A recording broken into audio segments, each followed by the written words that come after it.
اللہ تبارک و تعالی ارشاد فرماتا ہے وَالذَّاكِرِينَ اللَّهَ كَثِيرًا وَالذَّاكِرَاتِ أَعَدَّ اللَّهُ لَهُم مَغْفِرَةً وَأَجْرًا عَظِيمًا،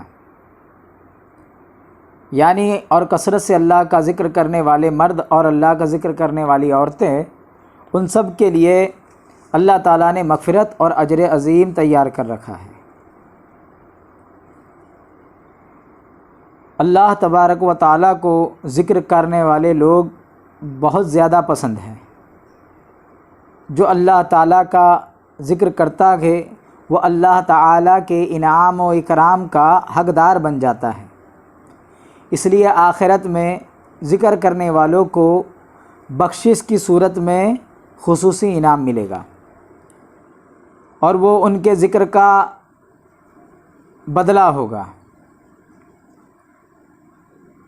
بخاری شریف کی حدیث پاک ہے، حضرت ابو ہریرہ رضی اللہ تعالیٰ عنہ اس کے راوی ہے کہ نبی کریم رؤوف الرحیم صلی اللہ علیہ وسلم نے فرمایا، فرشتے اللہ تعالیٰ کا ذکر کرنے والوں کو راستوں میں تلاش کرتے ہیں، اور جب انہیں ذکر الہی کرنے والے لوگ مل جاتے ہیں تو وہ ندا بلند کرتے ہیں کہ تمہاری مراد پوری ہو گئی، اور پھر فرشتے ان ذکر کرنے والوں کو آسمان تک اپنے پروں سے ڈھانک لیتے ہیں۔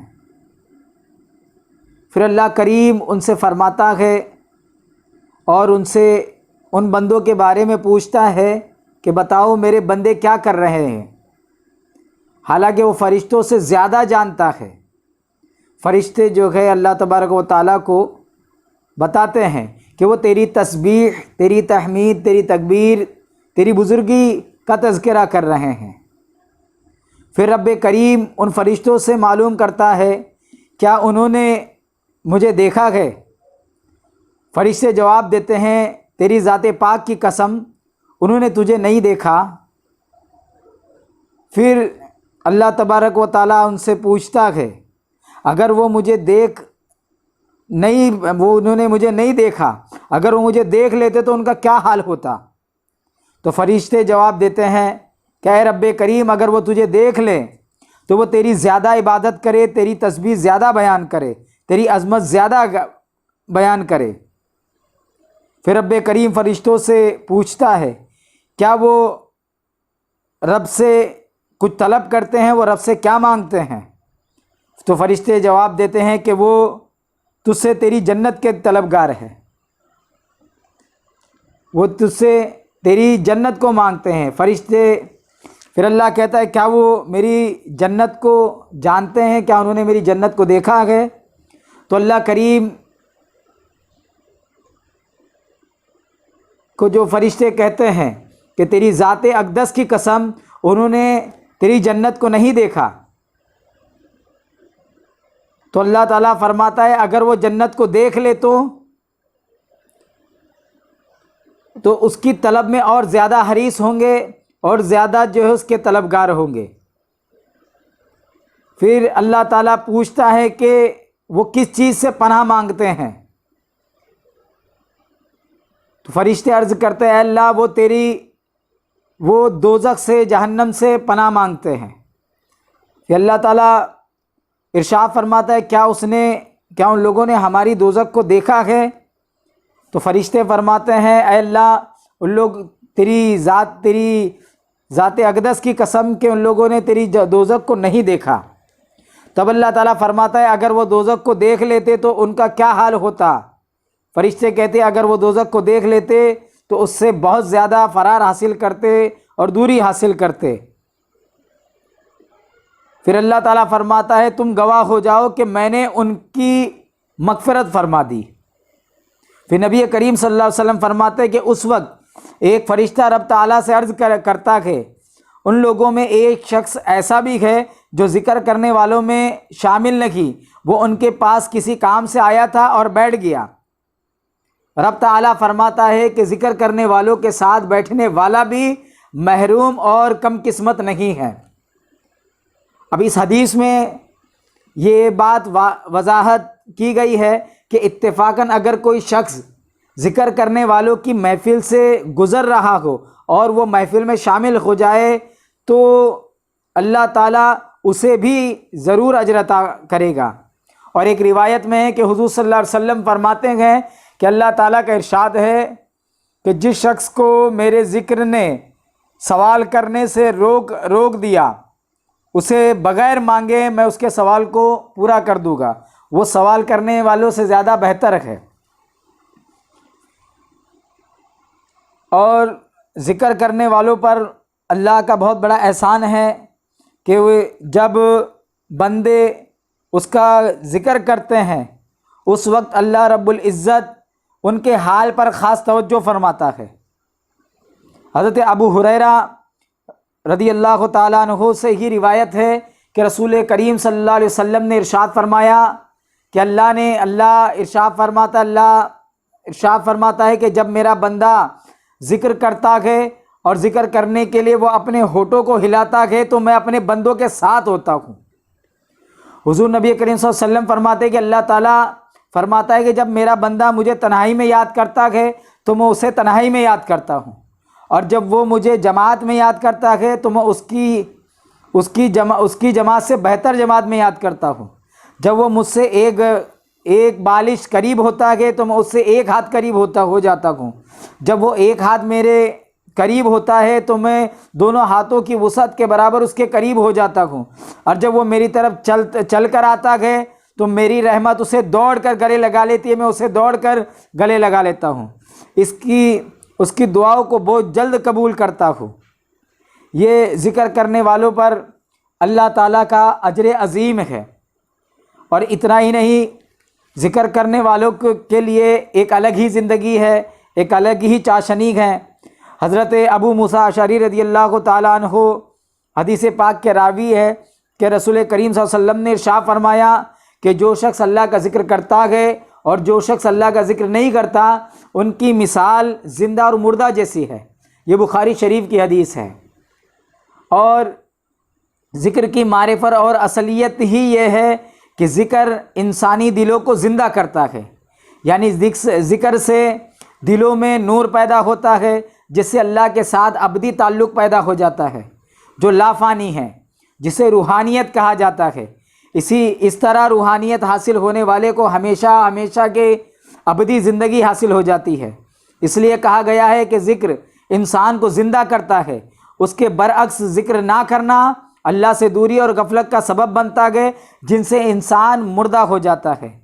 حضرت ابو عثمان فرماتے ہیں کہ جس نے اللہ کے ذکر سے غفلت کی وحشت کا مزہ نہیں چکھا وہ ذکر کا لطف نہیں پا سکتا ہے۔ اور اسی طرح اللہ کے رسول صلی اللہ تعالیٰ علیہ وسلم ذاکروں کی اور فضیلتیں بیان کرتے ہیں۔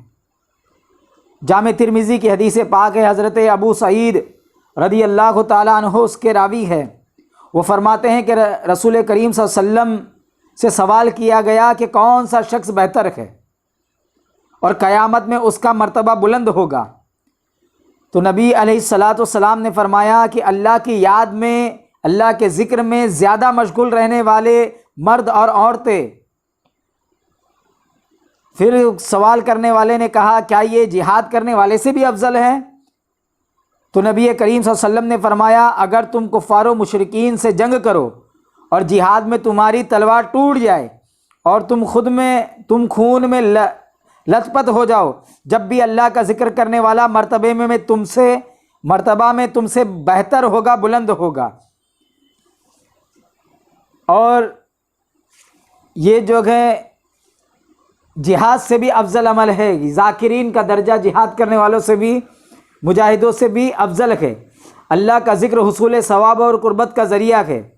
رسول اکرم صلی اللہ علیہ وسلم نے اسے جہاد سے افضل قرار دیا گیا اور اس کی وضاحت اس طرح فرمائی ہے کہ اگر کوئی جہاد اللہ کے راستے میں کرے حتیٰ کہ اس کی تلوار ٹوٹ جائے اور وہ خون میں لت پت ہو جائے تو اس کا یہ کام بارگاہ رب العزت میں بڑا مقبول ہوگا، مگر ذکر کا مقام اس سے بھی بلند اور افضل ہے، کیونکہ ذکر سے اللہ کی معرفت حاصل ہوتی ہے، بندہ اپنے آپ کو فنا کر کے رب کی بارگاہ میں پہنچ جاتا ہے، اور بے معرفت کے ساتھ پہنچتا ہے۔ باطنی حجابات ذکر سے باطنی حجابات اڑ جاتے ہیں اور اسرار خدا بندی ظاہر ہو جاتے ہیں، اس لیے ذکر کو دوسرے اعمال پر فضیلت حاصل ہے۔ اور اتنا ہی نہیں، ذکر کرنے والوں کے لیے اللہ تعالیٰ کا جو ہے ایک خاص انعام ہے کہ وہ ذکر کرنے والوں کا تذکرہ جو ہے فرشتوں کی محفل میں کرتا ہے۔ یعنی حدیث پاک کے اندر ہے کہ حضرت ابو سعید رضی اللہ تعالیٰ عنہ سے روایت ہے کہ آپ فرماتے ہیں کہ نبی کریم صلی اللہ علیہ وسلم ایک جماعت کے پاس تشریف لے گئے تو ان سے پوچھا کیا تم لوگ کس لیے جمع ہوئے؟ تو انہوں نے کہا کہ ہم ذکر الہی اور اس کی تعریف کے لیے جمع ہوئے ہیں کہ اس نے ہمیں ہدایت کی دولت سے سرفراز فرما کر احسان فرمایا ہے۔ پھر نبی کریم صلی اللہ علیہ وسلم نے فرمایا خدا کی قسم کیا تم ذکر کرنے کے لیے ہی جمع ہوئے ہو؟ تو وہ لوگ ان لوگوں نے عرض کیا کہ خدا کی قسم ہم کو اس کے سوا اور کسی چیز نے اکٹھا نہیں کیا۔ تو اس وقت حضور نبی کریم صلی اللہ علیہ وسلم نے فرمایا کہ میں نے تہمت دینے کے لیے تمہیں قسم نہیں دی، لیکن جبریل علیہ السلام نے آ کر مجھے بتایا کہ اللہ تعالیٰ عز و جل تم لوگوں پر ملائکہ کے فرشتوں کے مجمع میں فخر کرتا ہے۔ اس حدیث میں یہ بتایا گیا ہے کہ جو حضرات اللہ تبارک و تعالیٰ کا ذکر کرتے ہیں، اللہ تعالیٰ فرشتوں کے مجمع میں، ملائکہ کے مجمع میں ان کا ذکر کر کے اپنے بندوں پر فخر کا اظہار کرتا ہے۔ حضرت سلیمان الدارانی رحمۃ اللہ علیہ فرماتے ہیں کہ جنت کی زمین ہموار ہے، جب ذاکر ذکر کرنے لگتا ہے تو ملائکہ اس میں درخت لگاتے ہیں، جب کوئی فرشتہ ٹھہر جاتا ہے تو دوسرے فرشتے پوچھتے ہیں کہ تو کیوں ٹھہر گیا؟ تو وہ فرشتہ کہتا ہے کہ میں جس انسان کی طرف متوجہ تھا، اس انسان نے جس کے لیے میں درخت لگا رہا تھا وہ ابھی ذکر سے رک گیا ہے، وہ سست ہو گیا ہے۔ تو الحمدللہ ذکر کرنے والوں کے لیے جو ہے اللہ تعالیٰ فرشتوں میں فخر کرتا ہے اور ان کے لیے اور بھی جو ہے بڑے بڑے انعام ہیں۔ اور ذکر کرنے والوں کے لیے ایک انعام جو ہے دل کا سکون بھی ہے۔ حضرت ابو ہریرہ رضی اللہ تعالیٰ عنہ، حضرت ابو سعید خدری رضی اللہ تعالیٰ عنہ، یہ دونوں جو روایت کرتے ہیں کہ نبی کریم صلی اللہ علیہ وسلم نے ارشاد فرمایا جب کوئی جماعت ذکر کرنے کے لیے بیٹھتی ہے، ذکر الہی کے لیے بیٹھتی ہے تو فرشتے ان کو گھیر لیتے ہیں، رحمت ان کو ڈھانپ لیتی ہے اور ان پر سکون و اطمینان کی دولت ان کے لیے نازل کی جاتی ہے۔ اللہ تعالیٰ ان کا تذکرہ ان فرشتوں میں فرماتا ہے جو اس کے قریب ہوتے ہیں۔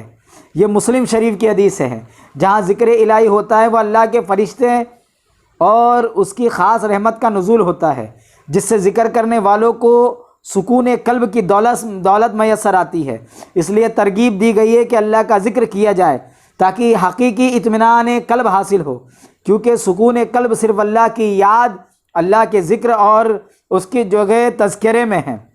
حضرت خواجہ حسن بصری رحمۃ اللہ علیہ فرماتے ہیں 3 چیزوں میں حلاوت ڈھونڈا کرو، ایک صلاۃ میں، دوسرا ذکر میں، اور تیسرا تلاوت قرآن میں، اور یہ تینوں کی تینوں اصل میں ذکر ہی کی 3 قسمیں ہیں۔ اگر تمہیں حلاوت حاصل ہو تو تمہیں مراد حاصل ہو گئی، ورنہ سمجھ لو کہ اللہ رب العزت نے ابھی تم پر توفیق کا دروازہ بند کیا ہوا ہے۔ کہا جاتا ہے کہ ملک الموت ذکر کرنے والے سے اس کی روح کو قبض کرنے سے پہلے اس سے مشورہ کرتے ہیں۔ تو الحمدللہ ذکر کرنے والوں کے لیے جو ہے بے قراری نہیں ہے، سکون ہے۔ اور اتنا ہی نہیں، ذکر کرنے والے کو ایک بہت عظیم بدلہ اللہ تبارک و تعالیٰ کی طرف سے ملتا ہے۔ وہ بدلہ کیا ہے؟ تو حضرت ابو ہریرہ رضی اللہ تعالیٰ عنہ روایت کرتے ہیں کہ نبی کریم رؤوف الرحیم صلی اللہ علیہ وسلم نے ارشاد فرمایا کہ اللہ تعالیٰ فرماتا ہے کہ میں بندے کے گمان سے بھی زیادہ نزدیک ہوں جو وہ میری ذات سے رکھتا ہے۔ جب وہ میرا ذکر کرتا ہے تو میں اس کے ساتھ ہوتا ہوں، اگر وہ میرا ذکر دل میں کرتا ہے تو میں بھی اس کا ذکر دل میں کرتا ہوں، اور اگر وہ اجتماع میں میرا ذکر کرتا ہے تو میں اس سے بہتر اجتماع میں اس کا ذکر کرتا ہوں۔ بخاری شریف کی حدیث پاک ہے۔ یہ حدیث قدسی ہے جس میں اللہ تعالیٰ نے فرمایا کہ میں بندے کے گمان کے نزدیک ہوتا ہوں، یعنی جس طرح کی سوچ اللہ نے انسان سے جس طرح کی سوچ سے انسان اللہ تبارک و تعالیٰ کو وابستہ کرتا ہے ویسے ہی اللہ تعالیٰ اس کے ساتھ کرتا ہے۔ اگر کوئی اللہ سے گناہوں کی بخشش کا امید کرتا ہے تو وہ بخش دیتا ہے، اور جب کوئی اس سے دعا کی قبولیت کی امید کرتا ہے تو قبول کرتا ہے۔ مطلب یہ ہوا کہ جس طرح کا اس سے کوئی گمان کرتا ہے اسے ویسا ہی پاتا ہے۔ لہٰذا جب کوئی اللہ کا ذکر کرتا ہے تو وہ اس کے قریب ہوتا ہے، ایسے ہی جب کوئی اللہ کو دل میں یاد کرتا ہے تو وہ بھی اسے یاد کرتا ہے۔ پھر فرمایا کہ جو میرا بندہ مجھے انسانوں کی جماعت میں یاد کرتا ہے تو اسے اس سے بہتر جماعت میں یاد کرتا ہوں جو کہ فرشتوں کی جماعت ہے۔ حضرت ابو الحسن نوری رحمۃ اللہ علیہ کا قول ہے کہ میں نے حضرت ذوالنون مصری رحمۃ اللہ علیہ سے ذکر کے متعلق سوال کیا تو انہوں نے کہا کہ ذکر یہ ہے کہ ذاکر اس قدر ذکر میں مو ہو جائے کہ اسے ذکر کی خبر تک نہ ہو۔ اس کے بعد ارشاد فرمایا کہ میں تمہارے ذکر کثرت سے کرتا ہوں، میں تمہارا ذکر کثرت سے کرتا ہوں، یہ اس لیے نہیں کرتا کہ میں تمہیں بھول جاتا ہوں، بلکہ اس لیے کہ میری زبان کسی اور کی یاد میں یا کسی اور کام کے لیے نہیں چلتی، صرف تمہارے ہی ذکر میں چلتی ہے۔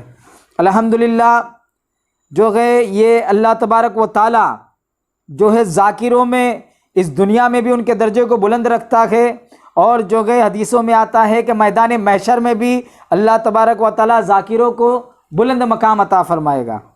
حضرت ابو درداء رضی اللہ تعالیٰ عنہ سے روایت ہے کہ رسول اکرم صلی اللہ علیہ وسلم کا ارشاد ہے کہ قیامت کے دن اللہ جل شانہ بعض قوموں کا حشر اس طرح فرمائے گا کہ ان کے چہرے نور سے چمکتے ہوں گے، وہ موتیوں کے منبر پر ہوں گے، لوگ ان پر رشک کرتے ہوں گے، وہ انبیاء اور شہداء نہیں ہوں گے۔ کسی نے عرض کیا یا رسول اللہ ان کا حال بیان کر دیجئے، کیا ہم ان کو پہچان لیں؟ تو نبی کریم صلی اللہ علیہ وسلم نے ارشاد فرمایا وہ لوگ ہوں گے جو اللہ کی محبت میں مختلف جگہوں سے مختلف خاندانوں سے آ کر ایک جگہ جمع ہو گئے ہو اور اللہ کے ذکر میں مشغول ہو گئے ہو۔ یہ طبرانی شریف کی حدیث ہے کہ اللہ کے رسول جو ہے بتا رہے ہیں کہ کل بروز محشر ذاکروں کا مقام کیا ہوگا۔ انسانیت میں سب سے بلند درجہ نبوت کا ہے، اور یہ مرتبہ صرف انہی حضرات کو ملا جنہیں اللہ تعالیٰ نے منتخب کر کے نبی بنایا۔ ایسے ہی شہداء کا مقام بھی قابل قدر ہے۔ قیامت کے روز کچھ لوگوں کو بلند مقام عطا کیا جائے گا، اگرچہ وہ لوگ نہ انبیاء ہوں گے اور نہ شہید، لیکن اللہ تعالیٰ انہیں انبیاء اور شہداء کے مابین عزت اور افضائی عطا کرے گا، اور انہیں یہ اعزاز ان کے خاص عمل کی وجہ سے ہوگا۔ اور اس حدیث میں نبی کریم صلی اللہ علیہ وسلم نے ان لوگوں کی 3 اوصاف بیان کیے ہیں۔ ان کا پہلا وصف یہ ہے کہ ان میں اللہ کی محبت ہوگی، ان کا دوسرا وصف یہ ہے کہ وہ اللہ کی محبت کی خاطر دور دراز سے سفر کر کے جمع ہوتے ہیں، جیسا کہ آج مرید پیر کے پاس جا کر کے جمع ہوتے ہیں۔ اور ان کا تیسرا وصف یہ ہے کہ وہ ذکر الہی میں مشغول رہتے ہیں۔ ان تینوں اوصاف کی بنا پر اللہ تعالیٰ انہیں روز قیامت وہ انعامات عطا کرے گا جسے لوگ دیکھتے رہ جائیں گے۔ تو الحمدللہ اس دنیا میں بھی جو ہے اللہ رب العزت ان کی سربلندی کرتا ہے، اور آخرت میں بھی جو ہے اللہ رب العزت ان کے لیے جو ہے نور کا اور موتیوں کا منبر رکھے گا۔ اور حضرت عبد الرحمن بن سہل بن حنیف رضی اللہ تعالیٰ عنہ فرماتے ہیں کہ نبی کریم صلی اللہ علیہ وسلم کے دولت قدا میں موجود تھے کہ قرآن کریم کی آیت نازل ہوئی، قرآن کریم کی آیت وَاصْبِرْ نَفْسَكَ نازل ہوئی، جس کا ترجمہ یہ ہے کہ اپنے آپ کو ان لوگوں کے پاس بیٹھنے کا پابند کیجئے جو صبح و شام اپنے رب کو پکارتے ہیں۔ حضور اقدس صلی اللہ علیہ وسلم اس آیت کے نازل ہونے پر ان لوگوں کے تلاش میں نکلے تو ایک جماعت کو دیکھا کہ اللہ کے ذکر میں مشغول ہے۔ بعض لوگ ان میں بکھرے ہوئے بالوں والے ہیں اور خشک گالوں والے اور صرف ایک کپڑے والے ہیں۔ جب حضور صلی اللہ علیہ وسلم نے ان کو دیکھا تو ان کے پاس بیٹھ گئے اور ارشاد فرمایا کہ تمام تعریف اللہ ہی کے لیے ہے جس نے میری امت میں ایسے لوگ پیدا فرمائے کہ خود مجھے ان کے پاس بیٹھنے کا حکم دیا۔ اس حدیث میں اللہ کے خاص بندوں کی پہچان اور علامت بیان کی گئی ہے کہ وہ اللہ کے ذکر میں مشغول رہتے ہیں، ان کے ذکر میں بے پناہ مصروفیت کے باعث ان کے بال خشک ہو کر بکھر جاتے ہیں۔ ان کے تقوی اور پرہیزگاری کا یہ عالم ہوتا ہے کہ وہ صرف تن پر ایک کپڑے ہی سے گزارا کر لیتے ہیں، یعنی وہ حد درجہ کی قناعت کرتے ہیں۔ رسول اکرم صلی اللہ علیہ وسلم نے ایسے لوگوں کو بہت پسند کیا ہے اور فرمایا کہ ایسے لوگوں کی صحبت اختیار کرو تاکہ آپ کی جو ہے یہ زندگی اور آنے والی زندگی سنور جائے۔ حضرت شیخ شبلی رحمۃ اللہ علیہ نے فرمایا ہے کیا اللہ تعالیٰ نے یوں ہی فرمایا جو مجھے یاد کرے میں اس کا ہم نشیں ہو جاتا ہوں، بتاؤ تم نے حق تعالیٰ کی ہم نشینی سے کیا حاصل کیا۔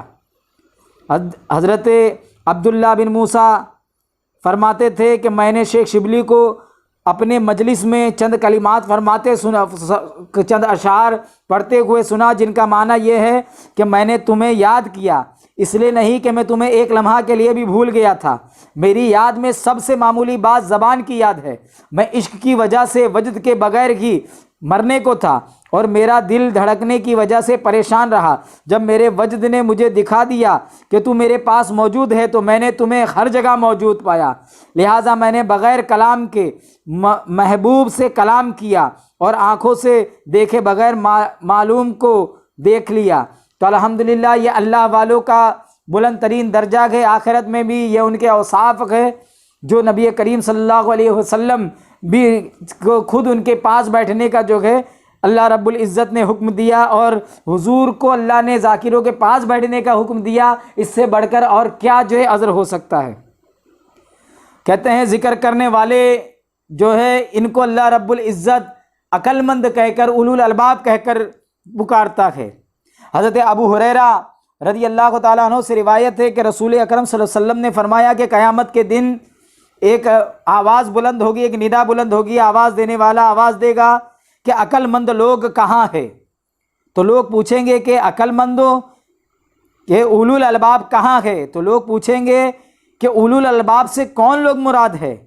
تو جواب ملے گا وہ لوگ جو اللہ کا ذکر کرتے ہیں کھڑے اور بیٹھے اور لیٹے، یعنی ہر حال میں اللہ کا ذکر کرتے ہیں، اور آسمان اور زمین کے پیدا ہونے میں غور کرتے تھے اور کہتے تھے کہ یا اللہ تو نے یہ سب بے فائدہ تو پیدا نہیں کیا ہے، ہم تیری تسبیح کرتے ہیں اور جو ہے آگ سے تیری پناہ مانگتے ہیں۔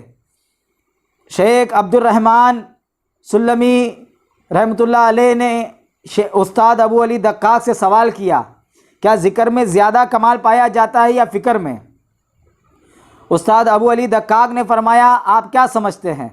تو شیخ عبد الرحمن فرمانے لگے کہ میرے نزدیک تو ذکر فکر سے زیادہ کامل ہے، کیونکہ اللہ تعالیٰ کے لیے ذکر کی صفت بیان کی جاتی ہے مگر فکر نہیں، لہٰذا جو صفت اللہ کے لیے ہو وہ اس صفت کے مقابلہ میں جو صرف مخلوق کے لیے مخصوص ہو زیادہ کامل ہوگی۔ اور اس جواب کو سن کر استاد ابو علی دقاق رحمۃ اللہ علیہ بہت خوش ہوئے۔ حضرت ابو ہریرہ رضی اللہ تعالیٰ عنہ کا قول ہے کہ آسمان کے رہنے والے ان گھروں کو جن میں اللہ کا ذکر ہوتا ہے اس طرح سے دیکھتے ہیں جیسے تم آسمانوں میں ستاروں کو دیکھتے ہیں۔ اور فرمان نبوی ہے کہ نیک محفل مومن کے لیے 2,00,000 بری مجلسوں کا کفارہ ہے۔ تو الحمدللہ کہ ذکر جو ہے یہ اللہ کی صفت ہے، اللہ خود کہتا ہے فاذکرونی اذکرکم، کہ تم میرا ذکر کرو میں تمہارا ذکر کروں گا، تو یہ ذکر کی صفت اللہ کی ہے، اور الحمدللہ اس صفت سے اللہ نے جو ہے اپنے بندوں کو بھی نوازا۔ تو یہ الحمدللہ بہت سارے جو ہے بلند مرتبوں سے اللہ نے اپنے بندوں کو نوازا ہے۔ اتنا ہی نہیں، یہاں تک کا کہ کہہ دیا گیا کہ نبی کریم صلی اللہ علیہ وسلم ارشاد فرماتے، حضرت انس حدیث کے راوی گئے کہ جب تم جنت کے باغوں کے قریب سے گزرو تو چر لیا کرو، وہاں سے کچھ کھا لیا کرو۔ تو پوچھا گیا کہ جنت کیا ہے، یہ جنت کے باغ کیا گئے؟ تو اللہ کے رسول صلی اللہ علیہ وسلم نے ارشاد فرمایا کہ جہاں ذکر کرنے والے بیٹھتے ہیں، یعنی جہاں ذکر کے حلقے لگتے ہیں وہ جگہ جنت کی باغ ہے۔ تو نبی کریم صلی اللہ علیہ وسلم نے اذکار کی محفلوں کو جنت کے باغوں سے قرار دیا ہے، اور فرمایا کہ جب تم ذکر کے باغوں سے گزرو تو ان سے کھایا کرو، یعنی جب کوئی شخص کسی ذکر کی محفل سے گزرے تو اسے بھی ذکر کی محفل میں شامل ہو جانا چاہیے۔ اللہ کہ نیک اور صالح بندے اکثر ذکر میں مشغول ہوتے ہیں، لہٰذا ان کی صحبت میں بیٹھ کر ذکر کرنا اور بھی بہتر ہے۔ اس کے علاوہ خود بھی حلقہ ذکر قائم کرنا جو کہ اللہ کی قربت حاصل کرنے کا جو کہ سبب ہے۔ حضرت جابر بن عبداللہ رضی اللہ تعالیٰ عنہ فرماتے تھے کہ رسول کریم صلی اللہ علیہ وسلم گھر سے نکل کر ہمارے پاس آئے اور فرمایا، لوگو ریاض جنت میں چر لو۔ ہم نے عرض کیا، یا رسول اللہ ریاض الجنہ کیا گئے؟ فرمایا ذکر کی محفل ہے، مجالس ذکر ہے۔ حضرت ابو ہریرہ رضی اللہ تعالیٰ عنہ ایک مرتبہ بازار میں تشریف لائے اور ارشاد فرمایا، لوگو میں تمہیں یہاں دیکھ رہا ہوں جبکہ مسجد کے اندر حضور نبی کریم صلی اللہ علیہ وسلم کی میراث تقسیم ہو رہی ہے۔ تو لوگ بازار چھوڑ کر مسجد کی طرف گئے مگر انہیں کوئی میراث بٹتی ہوئی دکھائی نہ دی۔ انہوں نے حضرت ابو ہریرہ سے آ کر پوچھا کہ ہم نے تو مسجد میں کوئی میراث تقسیم ہوتی نہیں دیکھی۔ تو آپ نے پوچھا کہ تم نے وہاں کیا دیکھا؟ تو بولے ہم نے وہاں دیکھا کہ لوگ بیٹھ کر ذکر کر رہے تھے۔ تو حضرت ابو ہریرہ رضی اللہ تعالیٰ عنہ نے فرمایا کہ ہاں، کہ یہی ذکر کی محفلیں اور علم کی محفلیں اور قرآن کی تلاوت ہے، یہی نبی کی یہ جو ہے نبی کریم صلی اللہ علیہ وسلم کی میراث ہے۔ تو الحمدللہ یہ ذکر کرنے والوں کے بلند مقامات ہے، اور بے شمار احادیث جو ہے ذکر کرنے والوں کے بلند مقام کی طرف اشارہ کرتے ہیں۔ اللہ رب العزت ہمیں ذاکر بن کر ذکر کرنے والوں میں شمار کرے، اور ذکر کرنے والوں کے جو بلند مقامات ہیں ان کے فیض سے ہمیں بھی فیضان و انوار سے مالا مال کرے۔ وآخر الدعوانا الحمدللہ۔